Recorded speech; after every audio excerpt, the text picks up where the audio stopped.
Hello everyone, welcome back to my YouTube channel #study. और आप सभी को पता है यहाँ पर आपको बीएड के lesson plan with unit plan, miniatures etcetera एकदम फ्री में प्रोवाइड करवाया जाता है। तो वीडियो में एंड तक बने रहें और वीडियोस अच्छे लगे तो प्लीज मेरे चैनल को सब्सक्राइब कीजिएगा एंड शेयर कीजिएगा। सो गाइज, आज हम बनाने वाले हैं एक नया लेसन प्लान। ये लेसन प्लान आप चाहें तो फाइनल लेसन के लिए भी बना सकते हैं, आप चाहें तो इसे क्रिटिसिज्म लेसन में भी बना सकते हैं, और अगर आप चाहें तो आप इसे नॉर्मल जो आपकी बीएड की डायरी है आप चाहें तो उसमें भी बना सकते हैं। मैंने ये क्रिटिसिज्म लेसन में बनाया था, आप इसे चाहें तो फाइनल लेसन तक के लिए आगे भी कंटिन्यू कर सकते हैं। इसमें आपको चार्ट्स और मॉडल बनाने की नीड है। सो आज का हमारा टॉपिक है एसिड, बेस एंड सॉल्ट, यानी कि अम्ल, क्षारक एवं लवण। हमारा मीडियम जो है वो हिंदी होता है, हमें स्कूल भी हिंदी मीडियम में मिलती है, इसलिए हम लेसन प्लान हिंदी मीडियम में ही बनाते हैं। आप चाहें तो इसे बाइलिंगुअल भी बना सकते हैं, और अगर आप चाहें तो आप इसे इंग्लिश में भी बना सकते हैं। जैसी आपकी इच्छा है वैसे आप बना सकते हैं। सो स्टार्ट करते हैं हमारा लेसन प्लान। अम्ल, क्षारक एवं लवण पाठ का महत्व। सबसे पहले हम हेडिंग यही डालेंगे कि विद्यार्थी अम्ल, क्षारक और लवण के बारे में विस्तार पूर्वक अध्ययन कर सकेंगे। फिर आता है पाठ्य वस्तु विश्लेषण, जिसके अंदर आपको क्या करना है, आपका लेसन का जो नेम होता है वो लिखते हैं, फिर उसको 3 पार्ट में डिवाइड करके तीनों टीचिंग पॉइंट लिखते हैं। सो फर्स्ट टीचिंग पॉइंट है हमारा एसिड, दूसरा है हमारा बेस और तीसरा है हमारा सॉल्ट। फिर आता है पाठ के उद्देश्य, यानी कि हमारा इसके एम क्या है, तो हम इसे यहाँ पर 4 ही एम लेते हैं। सो पहला आता है हमारा ज्ञानात्मक विशिष्ट उद्देश्य। इसी के अंदर हमारा सभी के अंदर हमारे 2-2 सेंटेंस बनते हैं। सो पहला है हमारा कि विद्यार्थी एसिड के बारे में प्रत्यस्मरण कर सकेंगे और विद्यार्थी अम्ल, क्षारक और लवणों के बारे में प्रत्याभिज्ञान कर सकेंगे। फिर सेकंड पॉइंट आता है आपका अवबोध, जिसमें भी फिर वापस से 2 सेंटेंस बनेंगे कि विद्यार्थी अम्ल व क्षारकों की पहचान कर सकेंगे, विद्यार्थी अम्ल, क्षारक व लवणों की परस्पर तुलना भी कर सकेंगे, यानी कि कंपैरिजन कर पाएंगे। फिर आता है आपका ज्ञानोपयोग, कि हमारे इस लेसन का जो है बच्चों की लाइफ में क्या, स्टूडेंट्स की लाइफ में क्या इसका एप्लीकेशन रहने वाला है। सो वो हम इसके अंदर देखेंगे कि विद्यार्थी अपने दैनिक जीवन में अम्ल, क्षारक और लवण से संबंधित ज्ञान का उपयोग कर सकेंगे, और विद्यार्थी उपयुक्त पाठ के ज्ञान का उपयोग उच्च कक्षाओं में कर सकेंगे, दैनिक जीवन में भी इसका उपयोग कर सकते हैं। हम ये भी सेंटेंस बना सकते हैं। फिर आता है कौशल, यानी कि स्किल, इससे बच्चों को क्या क्या सीखने को मिलेगी, स्टूडेंट्स को। फिर आता है कि विद्यार्थी अम्ल, क्षारक और लवणों का चार्ट और मॉडल बना सकेंगे, विद्यार्थी अम्ल, क्षारक और लवणों की प्रयोग कर सकेंगे, यानी कि एक्सपेरिमेंट्स भी कर सकते हैं। फिर आता है शिक्षण अधिगम सामग्री, यानी कि हमने इसके लिए टीएलएम जो टीचिंग मटेरियल है वो हमने क्या क्या उपयोग में लिए हैं। तो सबसे पहला आता है हमारा सामान्य शिक्षण सामग्री, जिसमें हमारा चौक, डस्टर, रोलर बोर्ड और पॉइंटर, यानी कि संकेतक, ये हमारे कॉमन रहता है। फिर आता है विशिष्ट शिक्षण सामग्री, कि हमने इस चैप्टर को पढ़ाने के लिए, इस लेसन को डिलीवर करने के लिए क्या क्या स्पेशल चार्ट और मॉडल का यूज किया है। तो सबसे पहला आता है हमारा अम्ल के परीक्षण का हमने चार्ट बनाया है, और फिर आता है क्षारक, यानी कि बेस की हमने टेस्टिंग कैसे करी है उसका चार्ट। फिर आता है सॉल्ट से संबंधित हमारा मॉडल, यानी कि सॉल्ट के फॉर्मेशन का मॉडल। फिर आता है विधि और प्रविधि, हमने क्या काम में लिया, हमने यहाँ पे बच्चों से क्वेश्चंस किए हैं, प्रेजेंटेशन दी है, यानी कि प्रदर्शन विधि, और व्याख्यान विधि, यानी कि हमने बच्चों को एक लेक्चर के थ्रू जो है बच्चों को लेसन डिलीवर किया है। फिर आता है पूर्वानुभव, यानी कि हमारा ये एक्सपीरियंस है, हम ये अज्यूम करके चलते हैं कि विद्यार्थी अम्ल, क्षारक और लवणों के बारे में सामान्य जानकारी रखते होंगे, कि उनको थोड़ा बहुत इसके बारे में नॉलेज होगा, जिसके बेसिस पर हम हमारे लेसन को जो है आगे कंटिन्यू कर पाएंगे। फिर आता है प्रक्रिया, यानी कि प्रोसेस। इसमें हमारी बनती हैं 2 टेबल। पहले आती है हमारी प्रस्तावना की, यानी कि इंट्रोडक्शन की टेबल। सो स्टार्ट करते हैं। इसके अंदर आते हैं हमारे 5 इंट्रोडक्टरी क्वेश्चंस बनते हैं, जिनके आंसर हमें जिगजैग के फॉर्मेट में देने पड़ते हैं। सो देखिए जिगजैग फॉर्मेट हमारा कैसे काम करता है।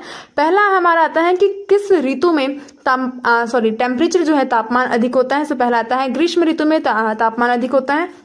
ग्रीष्म ऋतु में गर्मी दूर करने के लिए हम क्या क्या पीते हैं, यानी कि हम शरबत, शिकंजी, जूस एक्सेट्रा, जो भी चीजें बच्चे बताए वो हम उनका यूज करते हैं। फिर आता है कि शिकंजी किन किन चीजों से बनाई जाती है, चीनी, नींबू, नमक, पानी से बनाई जाती है। नींबू का स्वाद कैसा होता है, नींबू का स्वाद खट्टा होता है। नींबू का खट्टा स्वाद किसके कारण होता है, ये हो जाता है हमारा आंशिक उत्तर। और फिर हम हमारे लेसन आगे पढ़ाएंगे कि उद्देश्य कथन हम ये कहेंगे कि विद्यार्थियों, आप ध्यान रखें, आप कभी भी बच्चों वर्ड का यूज नहीं कर सकते हैं, आपको विद्यार्थी या स्टूडेंट्स वर्ड का यूज करना है। ये मैंने गलत कर दिया, सो मैं आपको यहाँ पर बता रही हूँ, आपको ये लिखना है कि विद्यार्थियों, आज हम अम्ल, क्षारक और लवणों का अध्ययन करेंगे। फिर आता है बी, यानी कि हमारी प्रक्रिया की सेकंड टेबल, प्रक्रियात्मक व्यूह रचना। सिंपली आपको इस तरह से ये टेबल बना लेनी है। फिर आता है हमारा अधिगम सामग्री में पहला टीचिंग पॉइंट, जिसका नाम है हमारा एसिड। तो यहाँ पर विकासात्मक प्रश्न हमारे बनते हैं। विकासात्मक प्रश्न 3 बनते हैं कि दूध से क्या बनता है। दूध से हमारा दही, घी, पनीर, मक्खन एक्सेट्रा बनता है। दही का स्वाद कैसा होता है, खट्टा होता है। दही का स्वाद खट्टा किसके कारण होता है, तो आता है हमारा आंशिक उत्तर। फिर हम बच्चों को क्या करेंगे, स्टूडेंट्स को हम ये बताएंगे कि दही, नींबू और संतरा, सिरका इत्यादि का स्वाद कैसा होता है? खट्टा होता है। इन पदार्थों का स्वाद खट्टा किसके कारण होता है? अम्ल यानी कि एसिड के कारण होता है। अम्लों की रासायनिक प्रकृति कैसी होती है? अम्लीय होती है। और अम्ल के उदाहरण हमारे आता है एसिटिक एसिड, फॉर्मिक एसिड और साइट्रिक एसिड। फिर आता है अम्ल का परीक्षण की किसी भी पदार्थ की अम्लीयता को ज्ञात करने के लिए इसमें नीला लिटमस पत्र डालते हैं। यदि हमारा नीला लिटमस पत्र लाल रंग में परिवर्तित हो जाता है तो उसका अर्थ यह होता है कि वह पदार्थ कैसा है? अम्लीय है। फिर आता है कि अम्ल का एक एसिड शब्द है जो कि लैटिन भाषा के एसियर शब्द से बना है, जिसका मीनिंग क्या होता है? हमारा खट्टा होता है। सो ये है आपका यहां से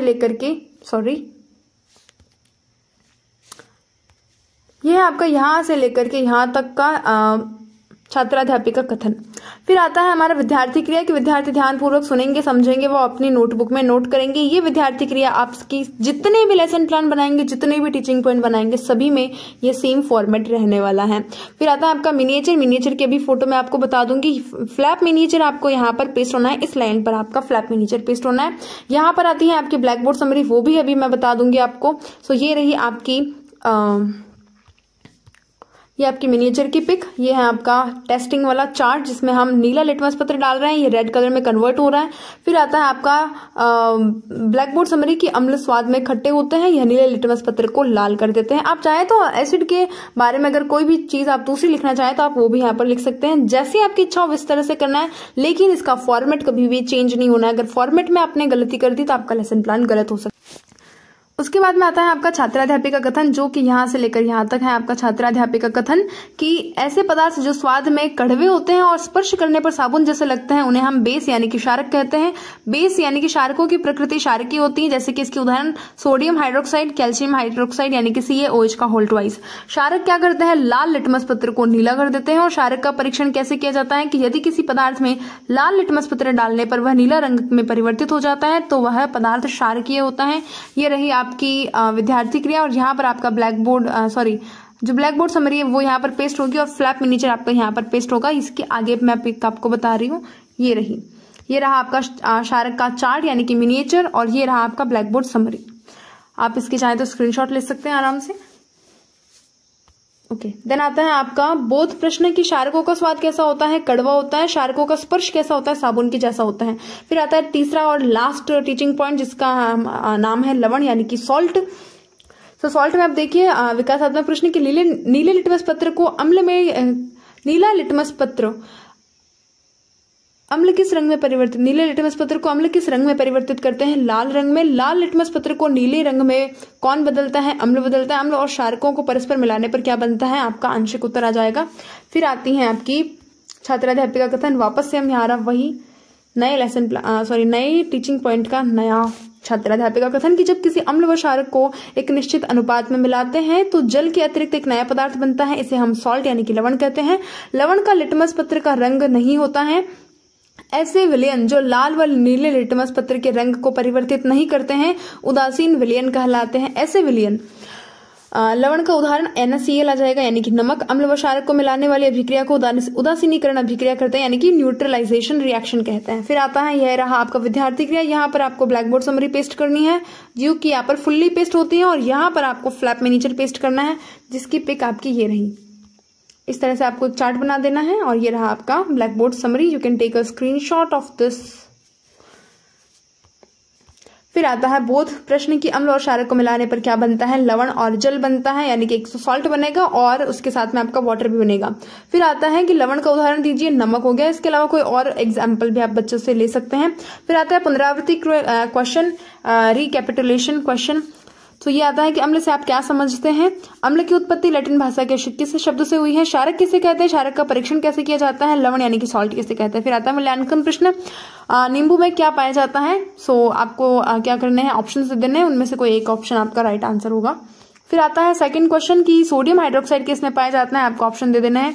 ये किस में पाया जाएगा? क्षारक में यानी कि बेस में। अम्ल क्या करता है? कौन से लिटमस पत्र को कौन से में परिवर्तित कर देते हैं? और क्षारक किस लिटमस पत्र को किस रंग में परिवर्तित कर देते हैं? लवण का निर्माण अम्ल व क्षारक से होता है, यह कथन सत्य है या असत्य? नमक एक प्रकार का लवण है, यह कथन सत्य है या असत्य? आपको सिर्फ इनके क्वेश्चन लिखने हैं, आपको यहाँ पर आंसर नहीं लिखना है, ये बात आप ध्यान रखेंगे। फिर आता है होमवर्क में आपको बच्चों को एक क्वेश्चन देना है स्टूडेंट्स को कि अम्ल व क्षारक का परीक्षण कैसे करते हैं और विस्तार से इसका वर्णन कीजिए।